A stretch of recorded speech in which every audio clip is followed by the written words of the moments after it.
What time is it? Tea time! Oh, yeah.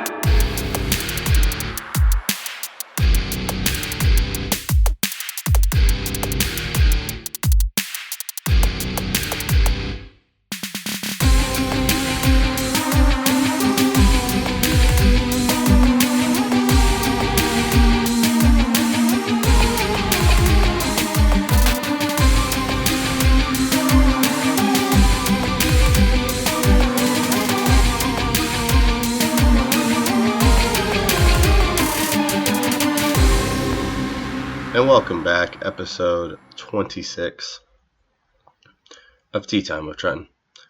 Few things to hit here today. I'm trying to sneak this in before Game 2 of the NBA Finals, which is going to be a big topic we're going to close on this episode. But first, let's start off with a couple quick hitters. First off, the Stanley Cup Final. The Washington Capitals have taken a 2-1 lead with Game 4 coming up in Washington tomorrow. And I know I said I thought the Golden Knights were the better team, were going to win it. I still believe it. It's a long series left, but they're going to have to start playing their game. Washington Capitals have been having their way, hitting them all over the place, playing the game they want to play and slowing down the Knights, and the Knights are not going to be able to win if they keep doing that. The Golden Knights, the Golden Misfits, my team, the team that's really captured imagination being in their first season ever, have not been playing their game, and their game is predicated on speed, and more speed, which is not what they're doing. But every series this playoffs, the opposing team has hit them a lot, made them look soft, make them play their game a little bit. But the Knights have just let that happen and bit the first couple games and then start outrunning them. Unfortunately, in previous parts of the playoffs, the other team wasn't putting the goal in the net. They're putting the goal in the net now. It's because they're putting a lot more pressure on them than any other team, because they've now seen them go through 3 other teams and seen if you let Fleury get set, if you don't press him as you're hitting, then you're not going to get anywhere because Fleury will stop you. Fleury's played phenomenal. He just can't stop the puck 100% of the time. They're starting to ask too much of him, because there's just plays he just can't do much about, and he's trying. I mean, he was all over the place on one of it. He stopped 3 pucks on net, and the 4th one got through. I mean, you keep hammering a guy right there and just shot after shot after shot. How is he supposed to stop all of them? But if the Golden Knights want to get back in this and win it, they got to start out skating the Capitals. Because what they did in the past was the team would start hitting. They'd use that. They'd take the big hit, pass the puck forward, and start burning the teams. Where the hitting will start lessening, because if they go for the big hit, there's usually a big 3-on-2 or 2-on-1. And that's what the Knights have to do to get back in this series, which they're not really out of it yet. They're in trouble if they go down 3-1. They win this next game, it's 2-2, and it's still a series going back to Vegas. And they have home ice, so they just need to keep playing they need to start playing their game, and they'll be just fine. And the next quick hitter we're going to get to, which is a topic that has been very annoying to me, and I'm going to sound biased, and I don't care. People keep bringing up Luke Heimlick and Oregon State Beaver baseball and the College World Series, and I'm come to tell you I don't care. I've made my feelings very clear about Luke Heimlick, and I don't care if he throws another pitch in baseball. I don't care if he makes it to MLB. I don't care if he doesn't. He's not worth my time. And people are conflicted rooting for the Beavers. If you're conflicted, you probably shouldn't root for them, which a lot of people haven't. And Beaver fans, stop getting upset by that statement. As fans, we have a right to root against or not root for a team or player because of something they've done. And he molested a 6-year-old girl. And it wasn't that he just did it. He got caught doing it. He got convicted of doing that, and he's a registered sex offender. All you Beaver fans that make the comparison to the 2 incidents with Oregon where they had 3 players involved in an incident with a drunken girl at a frat party, and then in Cavell Bigby Williams as well, of being investigated from his time at I don't remember the name of the school, but the school he was at before he came to Oregon. You say it's the same thing and blah, blah, blah. It's not the same thing. One, none of those players were convicted for one. That's the first thing. Secondly, they were kicked off the team. Heimlick is still playing. And if anything, Oregon State, including Paul Casey, their great coach, have doubled down. So to say it's the same thing and people should treat Oregon the same way, it's not. It's not the same thing. Those three players were kicked off the team to the point where the three of them sued U of O and Dana Altman, saying they're misjudged. And then Cavell Bigby Williams, he didn't get kicked off the team. He was allowed to transfer, and that was a mucky situation. But he was never convicted of anything, and he didn't do it at Oregon. And Dana Altman claims he didn't know about the allegations. And there was problems getting a hold of him about it, and he played in the Final Four, albeit not a lot, but he did. But it's still not the same thing. Being accused and investigated and being convicted and on the sex offender registry are two completely different things. The difference is they're no longer at Oregon. Heimlick's still at Oregon State. And I said this before, I don't know if I had the conviction to stop rooting for the baseball teams I root for if they drafted him, but I will applaud the Texas Rangers, who have come out and flat out said they will not draft him because of what he has done. And for that, I applaud you. I really do. I'm glad that you decided to take a moral stand, because a lot of sports don't. I mean, Greg Hardy being allowed to play after what he did is just one example of things players have gotten away with and still been giving quote-unquote second chances.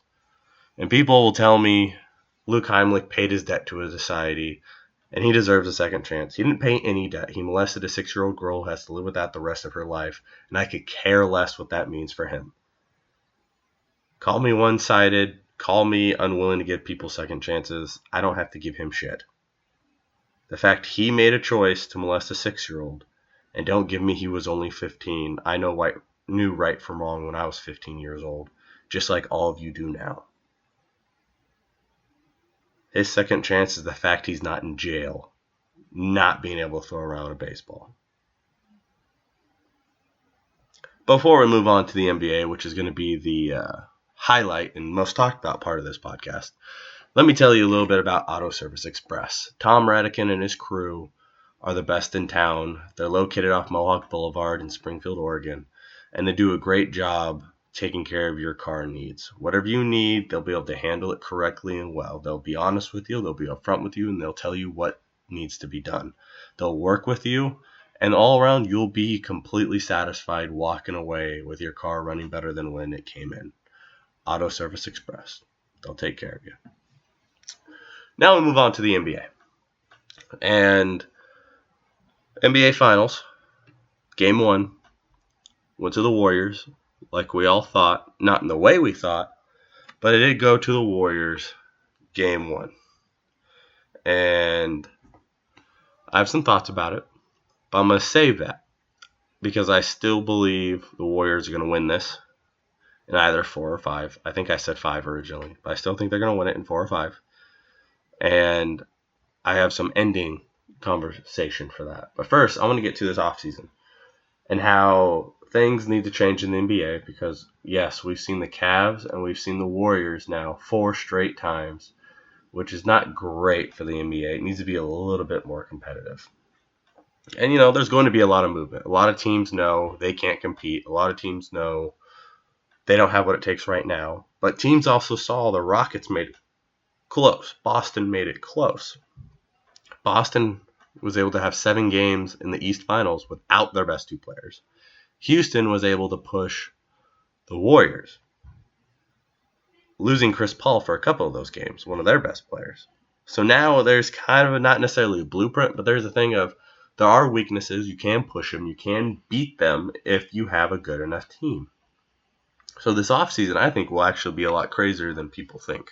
I think there's going to be a lot of movement. Obviously, the biggest fish in the pond is King James, who I don't think he stays in Cleveland. Maybe he stays if they win, which I still think is a far cry of what's going to happen. But I know where I think he's going, and it's not talked about more. I know where I think a lot of the top guys are going.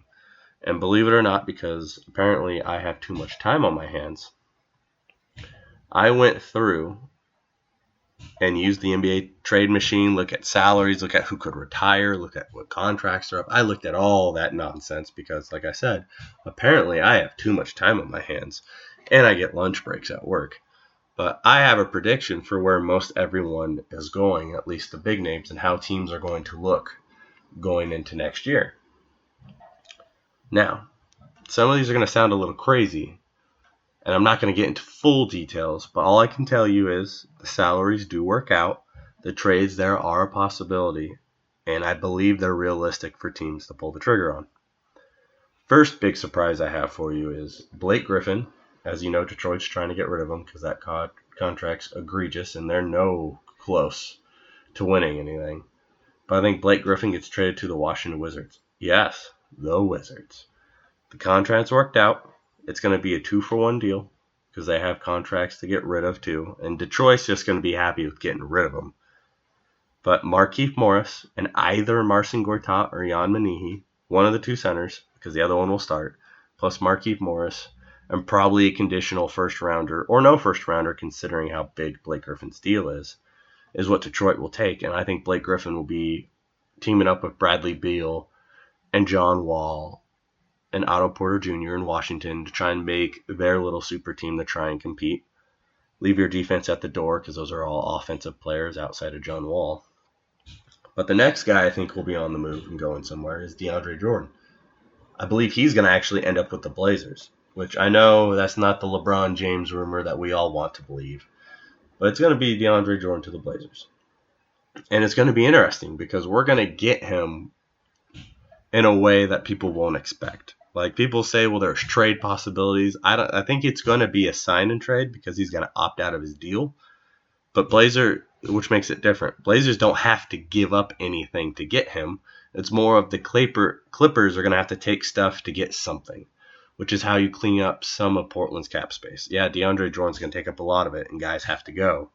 But the Clippers will be more than happy to take whatever draft picks and young players they get in a sign and trade because they're clearly on their way to a rebuild. And you could even see a Lou Williams plus DeAndre Jordan to the Blazers for probably like a Big East one again. But more importantly, they'll be taking Myers Leonard and Evan Turner because they have to. And probably that's a way for them to get use of Nurkic. Or Nurkic resigns at a lower amount and stays with Blazers and be a backup. He is only 23 years old. But nonetheless, I believe DeAndre Jordan does end up being a Blazer. And now you're going to have the three of McCollum, Lillard, and DeAndre Jordan. And DeAndre Jordan allows to make up for the defensive liabilities that both Lillard and McCollum give you. The next one, which is going to make you laugh, but Boogie Cousins to the Lakers. Yeah, I know that sounds weird, but I don't think they're going to get anybody they're trying to get. I think they're going to have a lot of money, need a superstar, and Boogie is going to end up getting the max deal to go to them. I don't think New Orleans wants them because it looks like they're better without him, and I think that's how that's going to work. I think he's going to end up on the Lakers. Just like I think Durant's just going to stay with the Warriors. Why leave when the cooking's good, right? So I don't even think that's even going to be a non-starter. Even though I say LeBron needs to try and find a way to team up with Durant, doesn't mean it's going to happen. Now, as I just said, I don't think Lakers are getting anyone they're going after. I got another trade for you. I believe Marc Gasol will end up as a Spur. Yes, teaming up with his brother, teaming up with Marcus Aldridge, Kawhi Leonard, Dejounte Murray, young defensive point guard they have there. And how their money works out is Ginobili's retiring, Parker's retiring, and Danny Green comes off the Bucks. So they're going to have money there. Next I have, which solves the issue of the Lakers, but obviously LeBron's not staying in Cleveland, and now I'm saying he's not going to the Lakers. Which brings me to Kevin Love. If Cleveland's rebuilding without LeBron, they're not going to keep Kevin Love unless they make some kind of trade to stay competitive. Like I've thought about a CJ McCollum trade for them where they'll team those two up and CJ becomes kind of a Victor Oladipo coincidentally in the East. But I think they send him to the Pacers in a way that actually helps where LeBron's going in a 3-team trade. But first off, I think Love goes to the Pacers. It makes sense. You team him up with defensive Miles Turner and offensive and defensive Victor Oladipo. He gives him rebounding. He gives him scoring. He stretches the floor. because the Pacers want to get better, not worse. Love helps them. Now, Paul George. I believe he's going to the Rockets. Oh, yeah. That's where I'm going with Paul George. I don't think he teams up with LeBron. I think he goes to the Rockets. They were so close. And now you give them a defensive scoring guy who's leaving OKC, let's face it. Probably going to be a sign and trade where Ryan Anderson goes to Oklahoma City and the Rockets have to give up some draft picks. But it won't be more than worth it. And OKC would rather take the last year or two on Ryan Anderson's deal and get some draft picks than get nothing when Paul George walks. But Paul George, I believe, will go to the Rockets, making them infinitely better. Obviously, it's going to hurt their bench a little bit because that means they're going to have to probably let Trevor Ariza walk. But he seems will be the only casualty because Ryan Anderson came off the Bucks. And last but not least, where does LeBron go? LeBron's trying to chase the GOAT, which I'll get more into in a second. But where I think he ends up is a team not a lot of people are talking about. And I think it means something to him, the fact that MJ stayed on one team. Magic stayed on one team. Bird stayed on one team. Kobe stayed on one team. So I think he's going to stay on two teams. I believe he goes back to Miami. I think Miami is an opportunity for him to stay in the East, still be very competitive, and have a team that he can take what they have now and build to make better. Because I think he's realizing if he wants to compete with Boston and all these other teams in the East now, he's got to have some depth. And how he gets that depth is obviously it will have to be a sign and trade to Miami. And Miami's going to have to send some players to Cleveland. And their first pick this year, probably. Which is fine. You'll give up that first pick for LeBron the next 4 years. If you're not, you're stupid. But I think Miami will do that and probably have to give up Justice Winslow, which, once again, more than worth it. Which allow them the building blocks of what they have there currently. And then remember I mentioned a three-way trade with Kevin Love? That means Thaddeus Young goes with LeBron to Miami. You got to build a 10-man depth to truly compete with the Warriors, and they're going to need it against Boston because Boston ran 7-8 guys without Kyrie and Hayward. So what he builds in Miami, you got to have a lot of tweeners, as you can say, to really compete with Boston and Golden State, to really take the load off LeBron. He's going to already have a point guard in Goran Dragic. He's already going to have a big man protect him like he's never had in Hassan Whiteside. He's going to have D-Wade there for some presence. Obviously, he's not going to be old D-Wade, but he's going to be older D-Wade, probably coming off the bench. He gets a great defender in Josh Richardson, which can't be said enough of how good Josh Richardson is as a defender. So now he's going to have a starting lineup of probably Dragic, Richardson, himself, Hassan Whiteside, and Thaddeus Young. That right there is a pretty good starting five for him. A lot of defense can be played with that lineup. Your worst defender is Goran Dragic. And then coming off the bench, you have D-Wade. You're going to also have coming off the bench, they're going to make a move and go get Trevor Ariza. That makes sense for them. Then you have another tweener there. You also have James Johnson there, who's also another tweener who's also a good defender. You see how there's a kind of a pattern going on here? LeBron needs to be able to be interchangeable with as many guys as possible who all can play defense because scoring will come. Because a lot of these guys can put the ball in the bucket. Look at what Houston did. Imagine if Houston had LeBron. They would be way better. But he doesn't have to go to Houston to do this. And all these guys are not making max deals. I mean, you have $20 million going to Hassan Whiteside, but he's worth it because the Warriors in Boston don't have a guy that's like him. And he can kind of be an equalizer behind him. And let's say Bosh does come back and finally gets to play. You reunite the old big three. Bosh limited minutes off the bench. Dwayne Wade limited minutes off the bench. Trevor Ariza coming off the bench. Probably Tyler Johnson, unless he went to Cleveland in that trade. So you got a solid backup point guard coming off the bench. You got an all-star point guard in Dragic. You got an all-star big in Whiteside. You got Thaddeus Young, a 3-4 who can play defense and shoot the ball. You get better. You get better. You have a better shot. And he doesn't have to go to a third team. He doesn't have to technically build this team. He doesn't have to train this team to win. And he lives in a place he's comfortable with. He's at a place he's comfortable with. He has a good coach in Eric Spoelstra. He has a good GM in Pat Riley. And he gets to stay in the weaker East. Yes, the East is still weaker as long as the Rockets and Golden State are on the other side. And the Spurs. But that right there, that will help LeBron. And that will be a 5-year stretch that without a Hall of Famer like Durant next to him, that gives him the best chance. That gives him the best team aspect. He needs to be able to run 10 deep, and he knows it. But before we get on to the finals to end this podcast, let me tell you about Oregon Grown. It's a great online company started by one of my good friends. His name is James Lee. It's for all of us Oregonians, as they say, that love where we grew up, love where we come from, love living here. I'm Oregon Grown. My son and my daughter are Oregon Grown. My wife is Illinois grown, but we converted her. She feels more Oregon grown than anything now. It's great apparel, hats, shirts, decals for your cars. Like, I love the Sasquatch logo and the Oregon logo in the state of Oregon outline. Like, it's great stuff, high quality stuff. It's worth the money. It wears well. It's comfortable. Check it out. or-grown.com. Give it a good check. Now, it's game 2 of the finals. What happened in game 1? The Warriors won, but they won in overtime. Cleveland played a great game, and Cleveland did get screwed a couple times, and Cleveland blew it a couple times. Well documented. I'm Team MJ. But also well documented, I'm not Team LeBron or Team Warrior, so I don't care. I'm more watching this for fun. And I have to say this. That charge that was overturned was bullshit.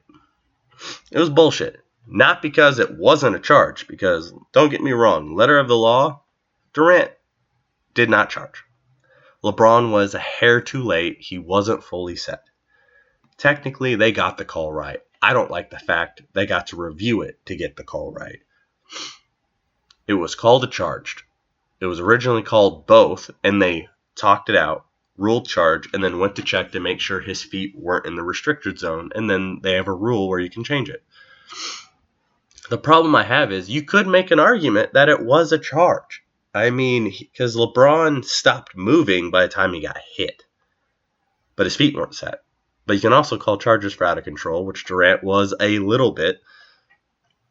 All I'm saying is you could have went both ways. But the fact is, I don't like them changing the call in that moment. Especially since they called a foul on LeBron, who did cleanly strip Durant. They called no foul when Looney clearly grabbed his hand and the ball flew out. The officiating was not great. Now, this is where you're going to get mad, Cleveland fans. You had multiple opportunities, even with those bad calls, to still win the game, and you didn't. George Hill, 80% free throw shooter, missed the second free throw. He hits that, different conversation. There's the first part. Then we have the J.R. Smith blunder. Yes, blunder. Gets the offensive rebound, and what's he do? He dribbles it out because he thinks they had the lead. And that sucks. That really does. Because they did everything they needed to do to win that game. And then they went to overtime, demoralized, and lost. Now, overtime was a chance for them to win. They couldn't do it. They couldn't get past it. They needed to get past it and just go and play. And they didn't do it. But it's the bottom line is they had opportunities to win the game and they lost. They have no one to blame but themselves. It's not the Warriors' fault they overturned the call. It's not the Warriors' fault you missed a free throw. It's not the Warriors' fault J.R. Smith is a dumbass. That is not your fault. That is not the Warriors' fault. It just happened. And you got to get past it. And I'm going to say this. LeBron James is not the GOAT if he wins this series. He's not. Because it's not all about... Actually, I'm not sure if that is the right way to put it. But the reason why he's not the GOAT because titles do matter. You can't put one title greater than another to overcome everything that Michael's done. Go look up, I believe it's Game 5 of Michael versus Phoenix, and you're going to see a similar game LeBron had for Michael, but Michael won. Yeah, that Phoenix Suns team, it's not this Warriors team, but they had a pretty goddamn good player in Charles Barkley and another pretty damn good player in Danny Ainge on those teams. I'll take Barkley over Draymond Green. The only two guys I would take over Barkley is Durant and Steph Curry. But Barkley is an all-time great power forward of his generation and of all time. But the bottom line is, what LeBron needs to do this game, what LeBron should do this game, we need to see GOAT LeBron. Oh yeah, I said it. GOAT LeBron. We've seen glimpses of him. And I'm referring to Game 6, Eastern Finals, 2012 against the Boston Celtics. He went into their house. He dropped them. They knew they weren't winning Game 7 after that game. Because let's think about what the significance of that game was. They had just made the Heat the year before and got beat by Dirk Nowitzki and the Mavericks in an embarrassing fashion. We're up 2-0 and blew it. Next season, they were down 3-2 going to Boston against a team that had been a thorn in LeBron's thigh his whole career. Well, that's not true. The last 4 years. He needed that win. He got that win. He didn't smile once that game. He had a look on his face. The enough is enough, I'm better than MJ face. He never smiled. He never laughed. He gave some high fives, but there wasn't a lot of emotion. There was determination. And we have not seen that since. And that's a problem I have with LeBron. He has a dog in him. It's a goddamn pit bull, but he never uses it. Never. And people throw these things out there as, what LeBron did last night, MJ could never do, or MJ couldn't lead this team. 1, it's unfair. 2, I believe he could. He's not going to have the stat stuffing like that because that wasn't Michael's game. But like I said in the previous podcast, LeBron tries to make his team better. MJ tries to get the most out of his team. And LeBron needs to stop trying to change and make guys better and get the most out of them. Play his game, get the most out of them. And he needs to step up and tell Ty Lue Rodney Hood needs to play. I don't give a crap if they thought he quit on him and didn't want to go in the game or whatever the hell the bullshit is that they have with Rodney Hood. You want to win, you start Rodney Hood at the 2, you start Larry Nance at the 5, because Thompson and J.R. Smith are killing you. Thompson is a big pansy who tried to look tough as he got tossed out of a game for throwing an elbow. J.R. Smith is J.R. Smith, man. There's a reason why he won 6th Man of the Year and not an All-Star as a starter. He's a good player. You should still play him. Tristan Thompson's still a solid backup. You should still play him. But Larry Nance gave you more. Larry Nance Jr. Rodney Hood has the ability to give you more. He's a far superior defender. He's 6'8" with huge length, and he can shoot the ball just as good as J.R. Smith. I want to see Cleveland win this game. I want to see no fucks given LeBron in this game. I want to see the goat face. I want to see the pit bull. I want to see the bulldog. LeBron comes out playing like he did Game 6 against the Celtics all that time ago, and he continues that the rest of the series. But more importantly, this game and taking this win, just taking it, just to let the Warriors know, I may not have you this year, but I am coming. I will officially root for LeBron to beat the GOAT. I will root for LeBron to find Jordan and take him down and become the greatest player ever. Because one of the reasons why I loved Michael Jordan is because he had that face, he had that determination, and he never quit. I've seen LeBron quit on his teams before. I've seen it. So have you, whether you're willing to admit it or not. But I've seen LeBron do things that Michael could do, and he's the only one that's been able to do that. I've never seen Kobe have a Game 6 against the Celtics. I've never seen him do that. LeBron's the only one. So this is my challenge to you, King. Go back to being that pit bull, pull out your inner game 6, and come smack the shit out of the Warriors. Tell Ty Lue what you need, let him coach. Get the players on the floor, let them be themselves, and go play your game. You do that. You give me the goat face. I'll get my Ghostbusters gears and let's go chase a ghost. The ghost of Michael Jordan. Till that time. What time is it?